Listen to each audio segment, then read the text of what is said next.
আপনাদের যদি সরকার হতে পারে তাহলে আমাদেরকে একটা পুনর্বাসন করার একটা ব্যবস্থা করে দিতে হবে, এটাই হলো আমাদের চাওয়া। আমার এখান থেকে একজন মানুষকে দরকার, পুরুষ মানুষ। দাঁড়ান, নাম কি আপনার? মোহাম্মদ জুয়েল, বাড়ি বরিশাল। এখানে কই থাকেন? এখানে বেনারসি মাঠ। কি করেন? আমি ভ্যান চালাই, ভ্যান চালক। এই লোক এই এলাকার মানুষ দেখেছেন কেউ কেউ? ঠিক আছে, ঠিক বলছে। আচ্ছা, আপনাদেরই তো একজন না, মানে আমাদেরই একজন। আমিও এলাকার ভোটার, আপনি এখানকার ভোটার? জি, ভোটার। আচ্ছা, ঠিক আছে। আপনি আমাকে এখন বলেন, এই এলাকায় তো আমি প্রার্থী, বিএনপির প্রার্থী।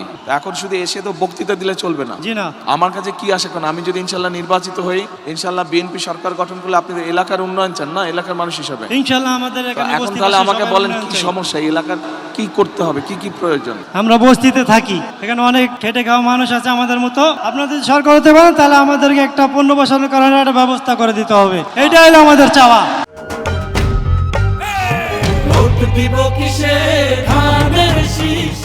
এই যে বললো পুনর্বাসনের ব্যবস্থাটা মূল চাওয়ার মধ্যে, এইটার সাথে কারা কারা আপনারা একমত? হাত তুলেন তো, এই এলাকার মানুষ। আপনারা একমত জুয়েলের সাথে? এদিকে একমত? আচ্ছা, ঠিক আছে, ধন্যবাদ। এরপরে পুনর্বাসন গেল আরেকটা। আর হলো আমাদের এখানে যারা গরিব মানুষ আছে, অনেক খেটে খাওয়া মানুষ আছে, ওনাদেরকে সহযোগিতা করতে হবে। কি এবং করতে হবে?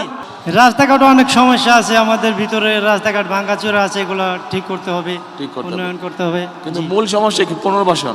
জি জি, আমাদের মূল সমস্যা হলো বস্তিবাসীর পুনর্বাসন প্রকল্প করতে আচ্ছা, হবে, ঠিক আছে। এইটাই মূল সমস্যা। ওকে, আচ্ছা, এবার বসেন আপনি।